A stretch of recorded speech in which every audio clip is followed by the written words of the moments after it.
Hello, and welcome back to Baby Elias's stories. We now return to Snuff by Terry Pratchett. Part 10. Willikins was sitting on the bench under the chestnut tree, with his hands resting peacefully on his knees. He was good at it. He had a talent for resting that had escaped Vimes. It must be a servant thing, Vimes thought. If you don't have anything to do, don't do anything. And right now, he could do with a rest. Maybe evidence was going downstream even as he stood there, but by the sound of it, at a speed that could almost be overtaken on foot, regrettably, Sybil was right. At his age, you had to be sensible. You sometimes had to catch your breath while you still had some. He sat down beside the man and said, "An interesting day, Willikins." "Indeed, yes, Commander.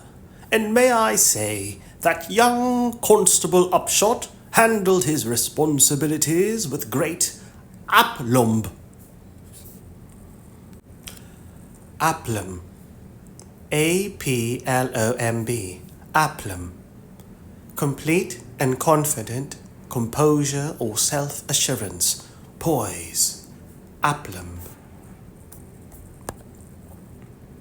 "Yes, indeed, yes, Commander. And may I say that young Constable Upshot handled his responsibilities with great aplomb.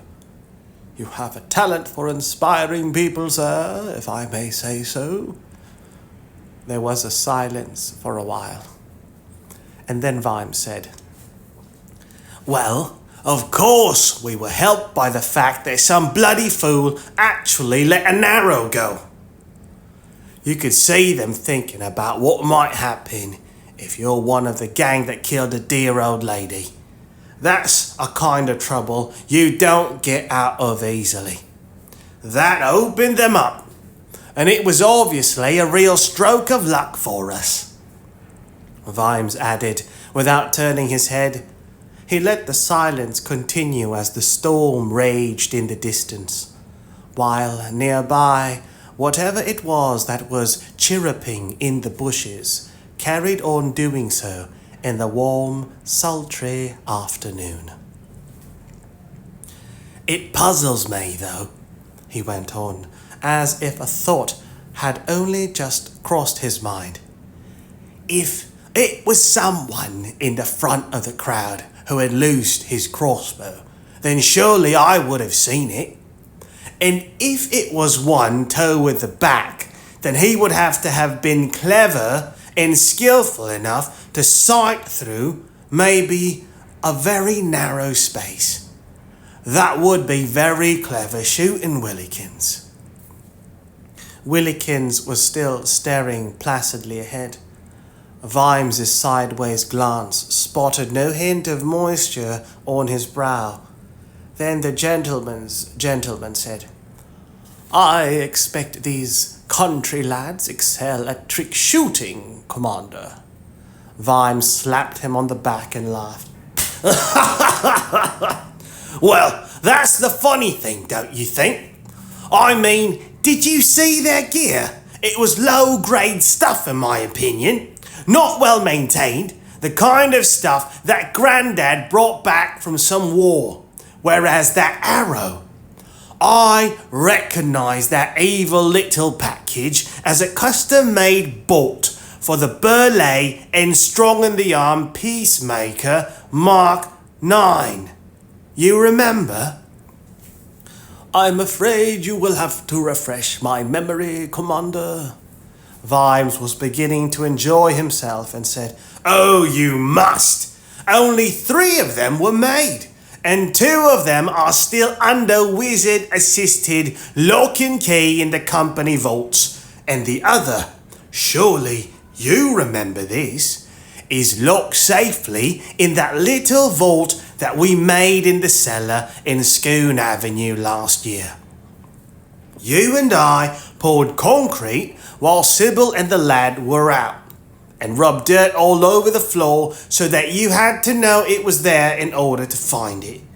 It's a hanging matter for anyone to be found with one of them, according to veterinary, and the Assassin's Guild told the Times that hanging would be a picnic compared with what would happen to anyone they found in possession of one of those. I mean, think about it. Can't hardly tell it's a crossbow. Silent, folds up and fits in a pocket in an instant. Easily concealed and deadly in the hands of a skilled man, such as you or I. Vimes laughed again. Don't be surprised, Willikins. I record your prowess with even a standard military bow during the war. Heavens know what someone like you could manage with the damn peacemaker. I just wonder how one turned up out here in the country. After all, Feeney confiscated all the weapons he found, but maybe one of those chaps had hidden it in his boot. What do you think? Willikins cleared his throat. Well, Commander, if I may speak freely, I might surmise that there are many workers at Burleigh and Strong in the Arm, which is one factor, and, of course, the directors of the most famous weapons producer on the plains might also have decided to hide away a few souvenirs before the range was banned, and who knows where they might have got to? I can think of no other explanation.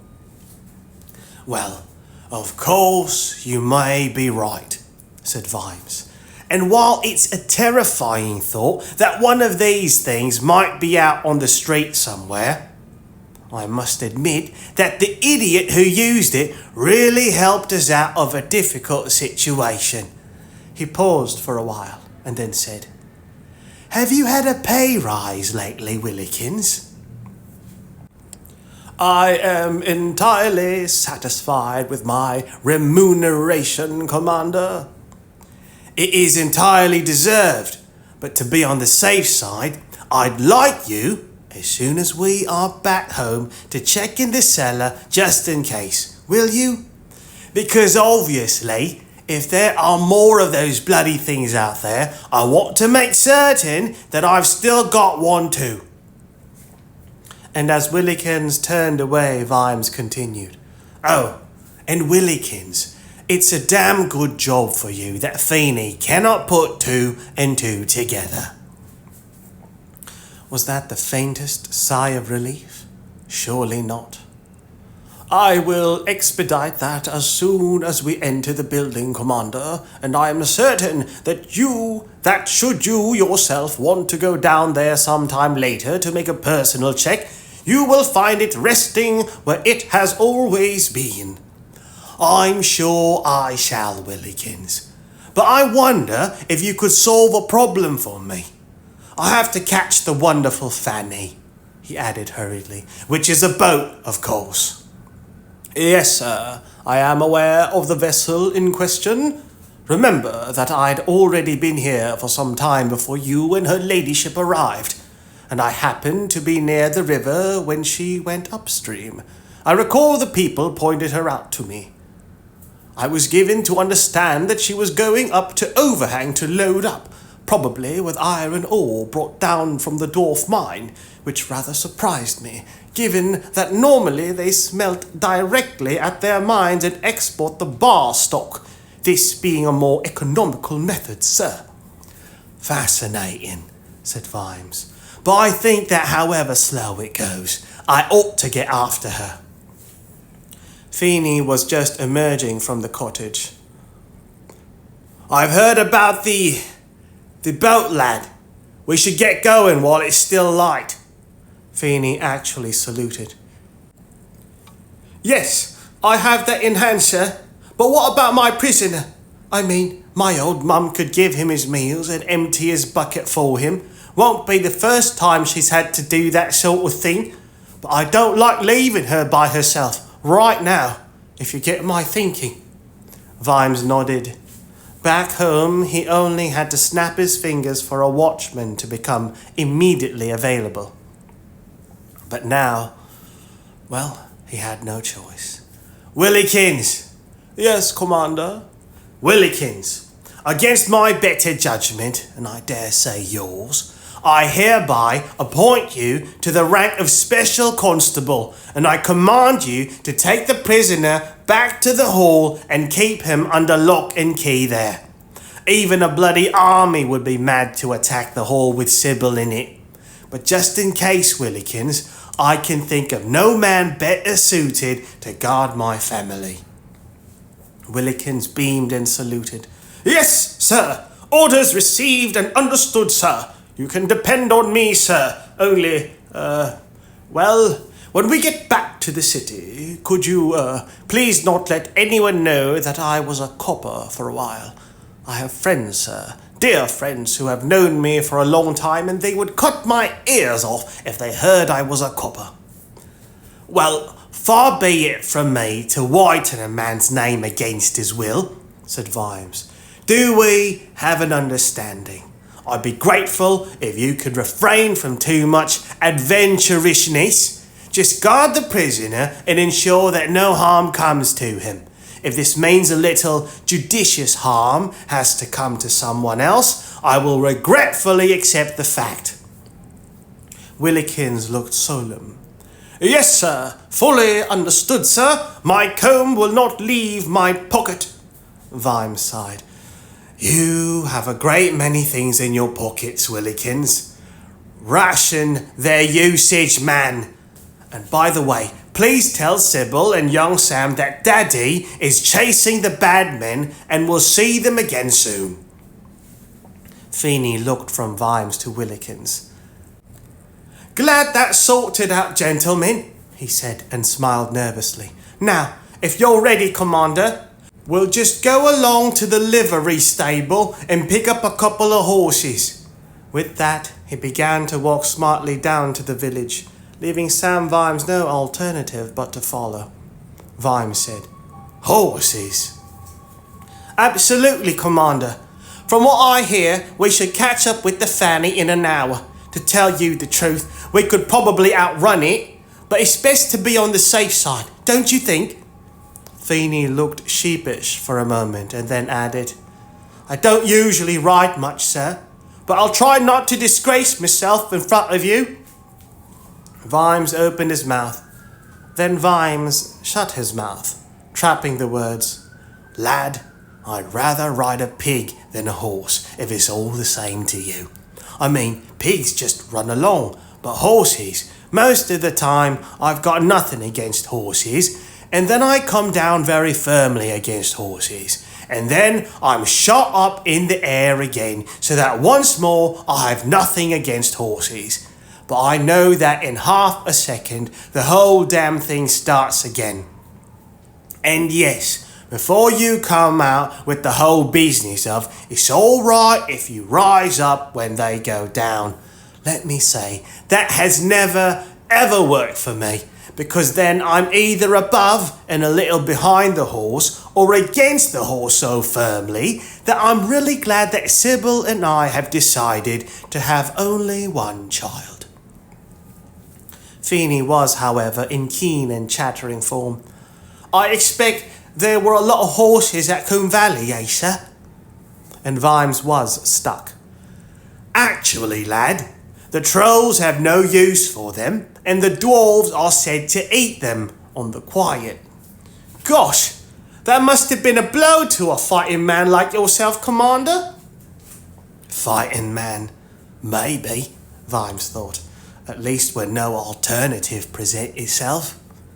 But how in the seven hells do you get the idea that I'm comfortable even looking at a horse? And why are we still walking towards some barn that is going to be full of the wretched things, stamping and snorting and dribbling and rolling their eyes backward like they do? Well, I'll tell you why. It's because I'm too damn scared to tell Feeney that I'm too damn scared. Ha! The story of my life. Too much of a damn coward to be a coward. Now Feeney pushed aside a heavy wooden gate, which to Vimes's susceptible ear creaked like a fresh gallows, and he groaned as they stopped, and he groaned as they stepped through. Yes, it was a livery stable, and it made Vimes liverish. And there they were, the inevitable hangers-on, bandy-legged, no more than one button on their coats, and a certain suggestion of rat about the nose and wishbone about the legs. You could have played croquet with them. Every one of them would have a straw in his mouth, presumably because that's what they lived on. And helplessly, Vimes was introduced to men who knew they had heard of him. Very big policemen, certainly, while Feeney painted a picture of him as just the sort of man who would insist on riding the swiftest beast that they had installed in the stalls.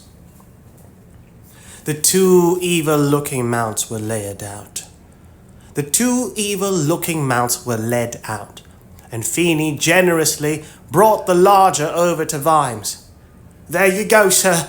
Back in the saddle again, eh?" he said, and handed the reins to Vimes. While Feeney was negotiating the hire, Vimes felt something tug at his leg, and he looked down at the grinning face of Special Constable Stinky, who hissed, "Big trouble, fellow policeman, colleague, big trouble for a man scared of horses. Damn right, hate horses, can smell fear. You take me, policeman, I fix, no worry. You need Stinky anyway, yes? You'll find frightened goblin, panic, panic, panic. But Stinky say, shut up, goblins. This man, despite appearances, not too much of an arsehole. Yes, indeed." The wretched little goblin lowered his cracked voice still further and added, so that Vimes could barely hear it, "And Stinky never ever said anything about policeman's shirt washing man and very crossbow. Hey, Mr. Vimes, there is no race so wretched that there is not something out there that cares for them, Mr. Vimes." The words hit Vimes like a slap in the face. Had the little bugger said that? Had Vimes really heard it? The words had dropped into the conversation as if from somewhere else, somewhere very elsewhere. He stared at Stinky, who rattled his teeth at him cheerfully and swung himself dreadfully under the horse, just as, on the other side of the yard, the brains trust of debating equestrian experts settled the negotiations with Feeney. The apparent boss spat on his hand. And Feeney, against all public safety procedures, spat on his hand, and then shook hands, and then money exchanged hands, and Vimes hoped that it washed its hands. Then, in front of Vimes, possibly to its own amazement, the horse knelt down. Vimes had only seen that in a circus, and everyone else acted as if they'd never seen it at all. Stinky had miraculously disappeared, but when incredulous eyes are watching as the venerable philosopher Lee Tin Weedle says, you have to do something or be considered, in the great scheme of things, a tit. And so Vimes went bow-legged and shuffled along the horse as nonchalantly as he could, and made the strange clicking noise that he'd heard ostlers use for every command. And the horse got to its hooves, raising Vimes as gently as a cradle to the astonishment and subsequent wild applause of the bandy-legged throng, who clapped and said things like, "Bless you, sir! You ought to get a job in a circus!" And at the same time, Feeney was all admiration, unfortunately. The wind was blowing up, but there was still some daylight left, and Vimes let the constable lead the way at a gentle trot, which indeed turned out to be gentle.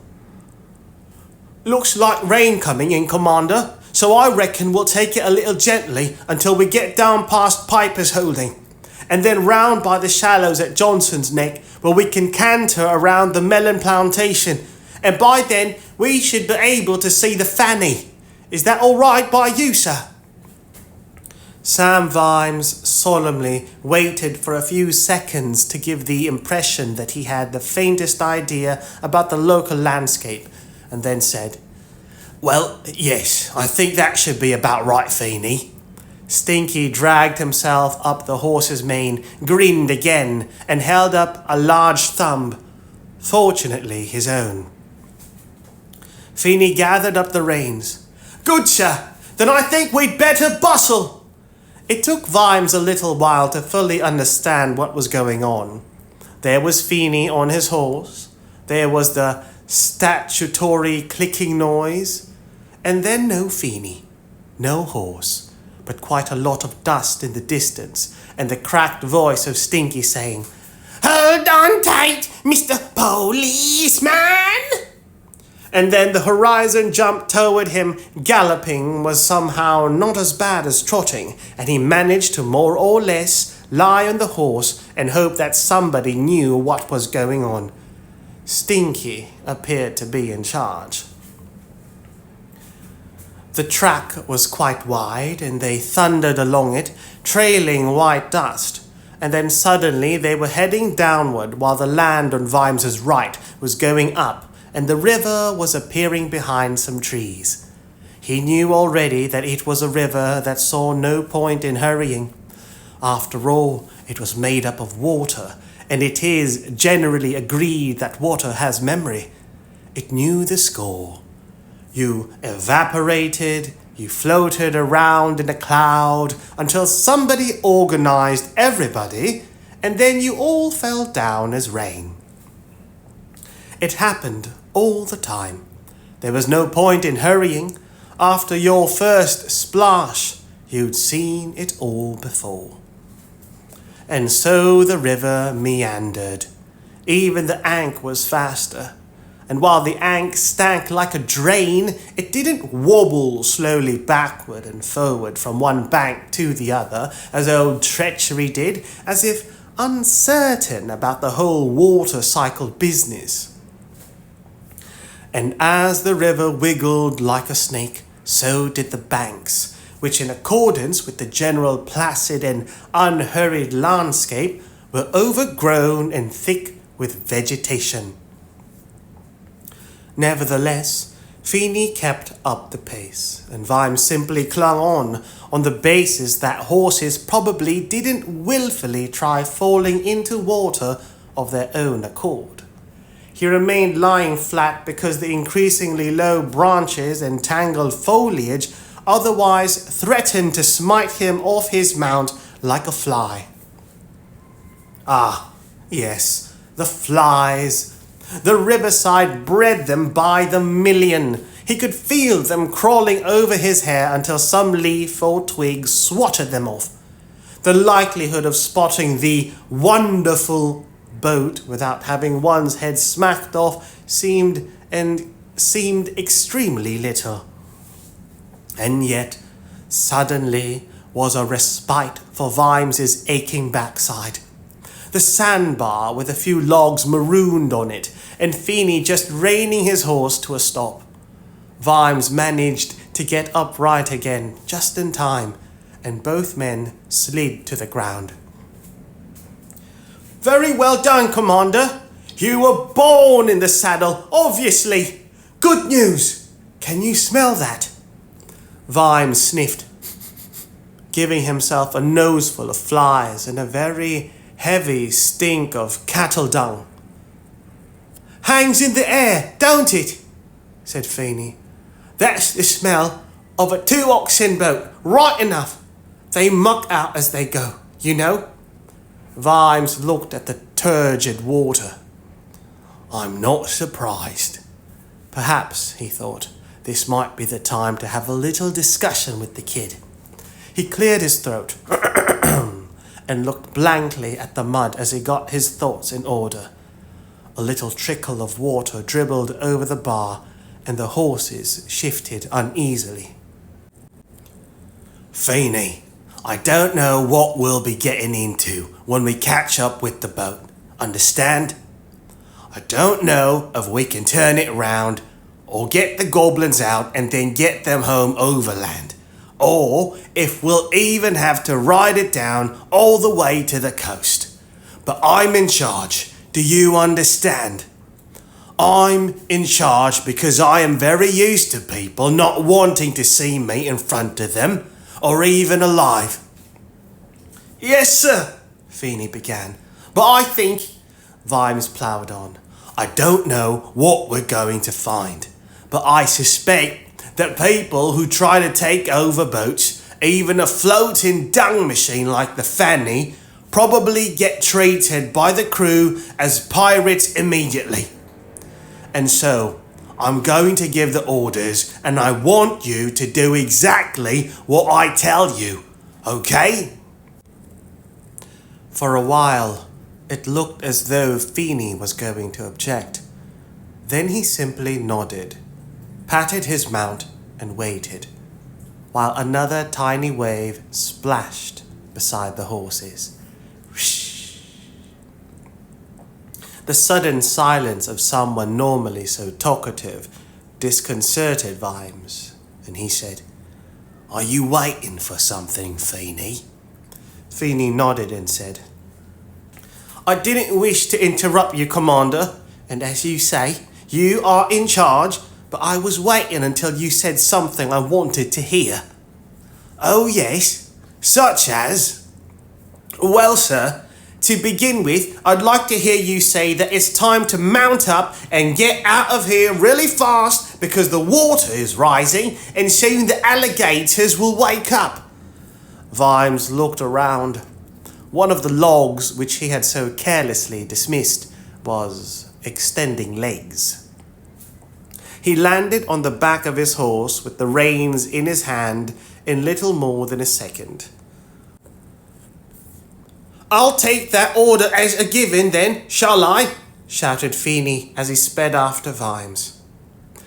Vimes did not attempt to slow down until he judged them high enough up the bank not to be of interest to anything that lived in water, and then waited for Feeney to catch up.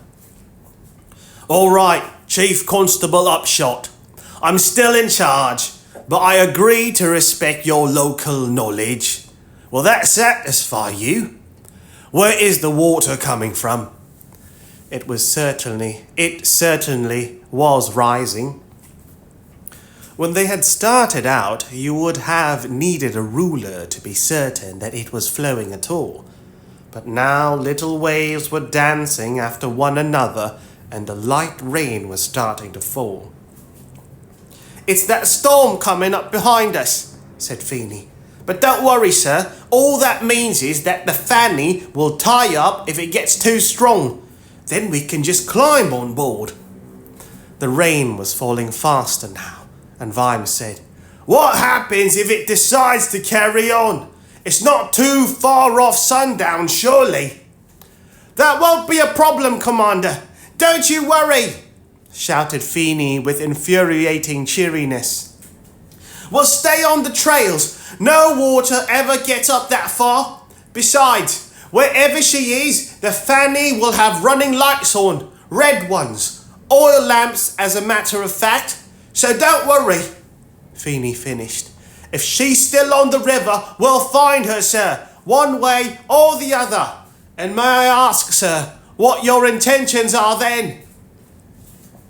Vimes wasn't certain, but no officer ever likes to say that. So instead, he parried with a question himself. Mr. Feeney, you make this river sound like a picnic. Look over there. He pointed across the river to a spot where the water spun and gurgled and was almost visibly rising as they stared at it. Oh, said Feeney, you always get debris coming down Old Treachery. The only time to worry is if you get a damn slam. Footnote. Technically, the violent surge of water on Old Treachery was written down in technical manuals as a damn slam, but anyone who has experienced one learns to swear, hence the subtle change of name. End footnote. The only time to worry is if you get a damn slam. They only happen very rarely when circumstances are right, sir. And you can be sure the captain will have the fanny well out of any danger if one of those should happen. Besides, he can't possibly navigate the river in bad weather at night. Old Treachery is full of snags and sandbars. It would be suicidal even for a pilot as good as Mr. Sillytoe.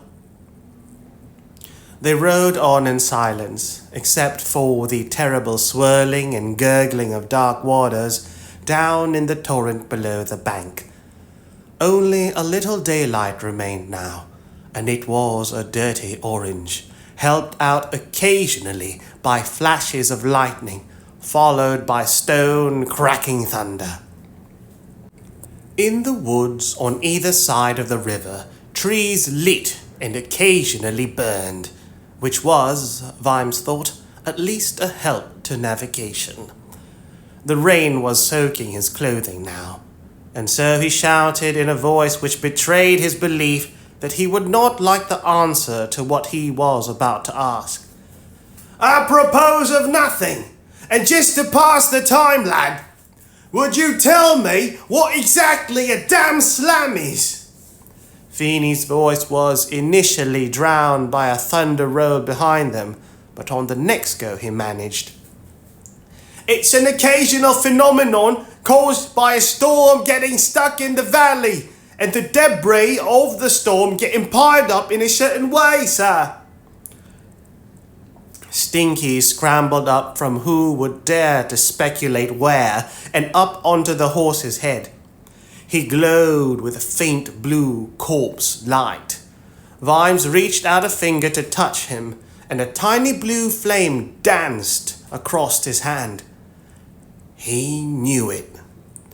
St. Ungulant's fire, he said aloud, and wished that he was in a position to use it to light his last cigar, even if it was an exhalation of the corpses of the drowned. Sometimes you just needed a little tobacco. Feeney was staring at the blue light with an expression of such horror that Vimes hardly dared to disturb him. But he said, Then what happens, lad? Lightning, with a sense for the dramatic moment, illuminated Feeney's face as he turned. Well, Commander, the debris will build up and tangle until it's one mass, and the river is building up so much behind it that sooner or later it'll overcome the strength of the natural dam, which will plough down the river, mercilessly sweeping up or capsizing everything in its path, all the way to the sea, sir. That's why this river is called Old Treachery. Well, of course, said Vimes. I'm a simple man from the city who doesn't know very much about these things. But I take it that a build-up of debris which ploughs its way downriver, sweeping up or capsizing everything in its path all the way down to the sea, is generally considered to be a bad thing. There was a long, drawn-out creak behind them as another tree was hit by a flash. "Yes, sir. You left out the word mercilessly, sir," said Feeney carefully. "I think we really should try to catch up with the Fanny as quickly as possible." "I think you're right, lad, and right now I suggest—" Whatever it was that Stinky was doing, and whatever it was that Stinky actually was, the horses were already becoming skittish to the point of bolting. There was so much water in the air and so little light left that the difference between the river and the shore could only be judged by seeing which one you fell into. And there was solid rain now. Rain that blew from every direction, including upward, and the symphony of dark destruction was punctuated by the sound of banks slipping inexorably into the churning water. The horses were now frantic, and direction had no meaning, nor did warmth, and the world was nothing but darkness, water, cold despair, and 2 red eyes. Feeney saw them first, and then Vimes picked up the smell. It was the rich, desperate smell of oxen getting really worried and was thick enough to stink its way out of the turmoil. Amazingly, the boat was still churning the water, making progress of sorts despite the fact that its trailing flotilla of barges was jackknifing, tangling, and generally swishing across the river like the tail of an angry cat. "Why didn't she tie up somewhere?" shouted Feeney to the storm. It sounded like despair, but Vimes dismounted, grabbed the sticky shape of Stinky, and slapped his horse on the rump. It certainly stood a better chance by itself now than it did with him, after all. And then, for a moment, his inner eyes looked at Coombe Valley. He had nearly died that day as water poured off the valley walls and thundered through the endless caves in the limestone, smacking him against the walls, banging him on the floors and ceilings, and finally dropping him on a tiny beach of sand in utter darkness. And the darkness had been his friend, and Vimes had floated on the face of the darkness. And there he had found enlightenment growing, and understood that fear and rage could be hammered into a sword, and the desire to once again read a book to a child could be forged into a shield and armor for a ragged, dying castaway who thereafter shook hands with kings. After that, what could be frightening about rescuing goblins, and who knew how many other people from a floundering boat on a black and treacherous river in thundering, steaming darkness? He was running now along the squelching bank, water pouring down his neck, but running wasn't enough. You had to think. You thought that the pilot of the boat knew the river and knew the boat. He could have moored at any time, couldn't he? And he hadn't done so. But he clearly wasn't a fool, because even having known the river for only a few hours, Vimes could see that no fool would survive on it for more than a few journeys. It was built to be a trap for the stupid. On the other hand, if you were not stupid, then being an ox boat pilot was a pretty good gig. You'd have prestige, respect, responsibility, and a steady wage for a steady job, in addition to the envy of all the little boys on every landing stage. Sybil had told him all about them with some enthusiasm one evening. So why, in such a decent position, would a man pilot such a valuable boat with a valuable cargo down a river on an evening that promised annihilation around every snake-like bend, when no blame would attach to mooring up for a while? Money? No, Vimes thought. They call this river Old Treachery, And surely money wasn't any good to you when you were sinking dreadfully in its muddy embrace. Besides, Vimes knew men like that, and they tended to be proud, self-reliant, and impossible to bribe. He probably wouldn't jeopardize the boat, even if you held a knife to his throat. But traditionally, the family comes too. The pilot was always working from home, wasn't he? And what would a desperate pilot do then? What would he do if a knife was held to the throat of a wife or a child? What else could he do but sail on, trusting a lifetime of experience to see them all to safety? And it wouldn't be one unwelcome guest, no, because then you would try to run the boat heavily aground while you, muscles tensed, would rely on the confusion to leap at the fallen man and struggle with him with your bare hands. But that would only work if he hadn't brought along an ally. And so then you stayed at the wheel, hoping and praying and expecting at any moment the rumble of the dam slam. Feeney was sprinting along the bank after him now and managed to pant. "What are we going to do, sir? Seriously, what are we going to do?" Vimes ignored Feeney for a moment. Rain, boiling surf, and fallen logs were enough to contend with, but he kept his eye on the line of barges. Right now, there was a rhythm as they snaked back and forth, but it was constantly interrupted by bits of driftwood, and whatever attempt at steering was happening along there in the wheelhouse.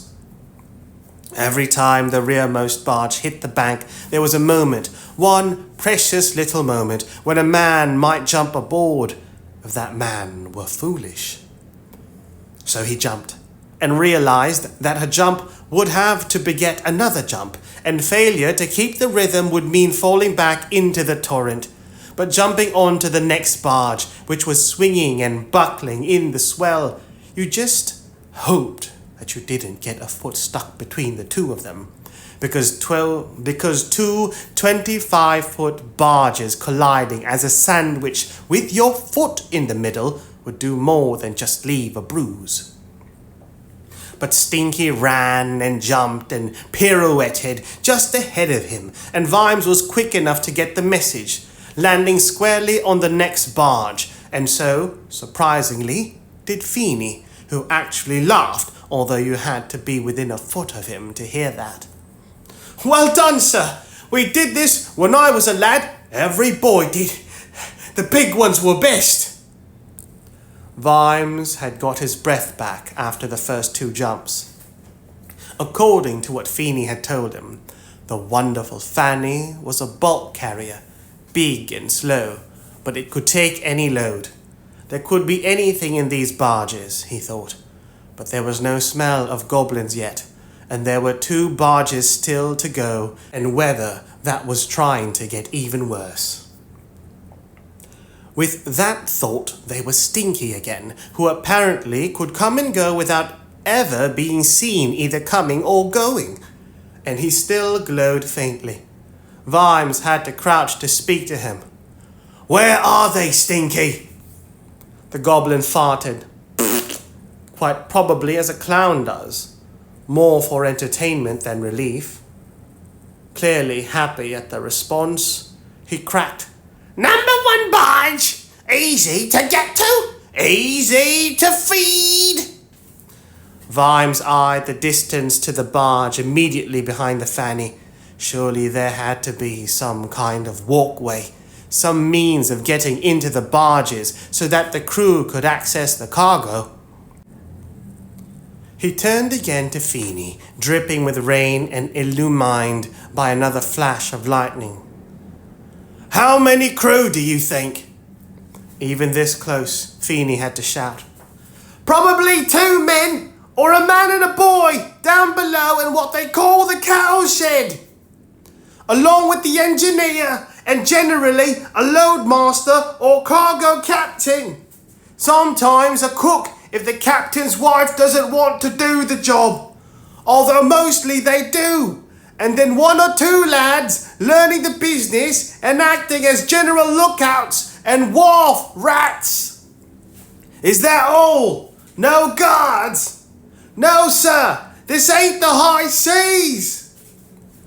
The two barges crashed together, sending up a plume of water that succeeded in at least filling Vimes's boots right to the top. There was no point in emptying them, but he managed to growl through the storm. I've got news for you, lad. The water's getting higher. He steeled himself for the jump onto the next erratic barge and wondered, even so, where are the people? Surely they don't all want to die. He waited and jumped again as the barge presented itself and landed heavily just in time to see a sword cartwheeling roguishly into the stormy water.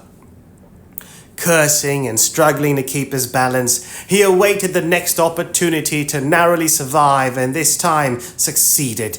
He leapt again and almost fell backward between the crashing timbers, but, balancing perilously, fell forward instead and fell in and right through a tarpaulin into an indistinct face which cried, Please don't kill me. I'm just a complicated chicken farmer. I'm not carrying any weapons. I don't even like killing chickens. Vimes had managed to land with his arms around a plump man who would have screamed again had Vimes not clamped a hand over his mouth and hissed, This is the police, sir. Sorry for the inconvenience, sir, but who the hell are you and what is going on? Come on, there's no time to waste.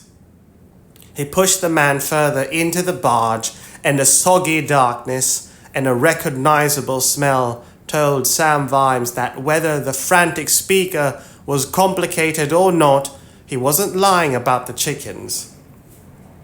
From the clucking, feathery gloom in the wire baskets beyond, there emanated yet another smell, announcing that a large number of chickens, never the most stoical creatures at the best of times, were now very frightened. A vague silhouette demanded, The police! Here! Pull the other leg, mate! Who do you think you are? Bloody Commander Vimes? The barge bucked again, and an errant egg spun out of the darkness and smacked into Vimes's face. He wiped it off, or at least spread it around a bit and said, Well, sir, are you always this lucky? His name was False. In full, it was praise and salvation false, and inevitably, when you have a false name, you will insist on explaining why. Even when imminent watery death is not only staring you in the eye, but also everywhere else, possibly including both your trouser legs. You see, sir, my family originally came from Clatch, and our name was Thalassa. But, of course, over a period of time, people tend to mispronounce the way they... Vimes interrupted him, because that was a more acceptable alternative to throttling him. Please, Mr. False, can you tell me what's been happening on the Fanny? Oh dear, it was terrible. It really was extremely terrible. There was shouting and yelling, and I'm sure I heard a woman screaming. And now we keep hitting the bank, or at least that's what it sounds like. And the storm, sir, it'll have us under in 2 shakes of a lamb's tail, I'm certain of it. And you didn't go forward to see, Mr. False, said Vimes. The man looked startled. Commander, I breed complicated chickens, sir. Extremely complicated chickens. I don't know anything about fighting. Chickens never get all that aggressive. I'm really sorry, sir, but I didn't go to see in case I saw, sir. See? And if I saw, sir, then I'm sure people would see me, sir. And since I reasoned that they would be people who were alive after other people might possibly be dead, sir, and maybe had a responsibility for said death, sir, I made certain that they didn't see me, sir, if you see what I mean. Besides, I have no weapons, weak lungs and a wooden toe, and I'm alive at the moment. In truth, Vimes thought there was an inescapable logic to all this, so he said, "Don't worry about it, Mr. False. I bet you've got enough to do with your complicated chickens. So, no weapons at all then?" "I'm very sorry to disappoint you, Commander, but I'm not a strong man. It was all I could do to drag my toolbox on board." Vimes's face stayed blank. "Toolbox? You have a toolbox?" Mr. False clutched the wall again as the barge bounced off something it shouldn't have and said, "Well, yes, of course. If we manage to get off at Quirm, I've got a site that I must make ready for 100 chicken houses. And if you want a job done properly these days, then you have to do it yourself. Right?" "You're telling an expert," said Vimes, as another crash sent them both staggering. "I wonder if I could take a look at this toolbox of yours."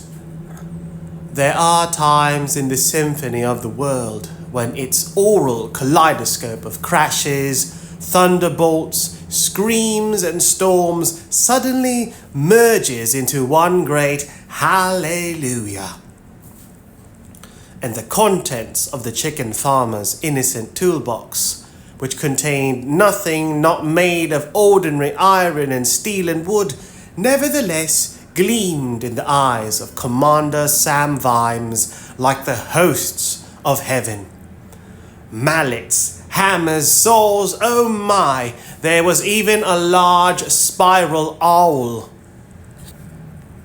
AWL, awl, a pointed tool for making surfaces or piercing small holes, as in leather or wood, an awl.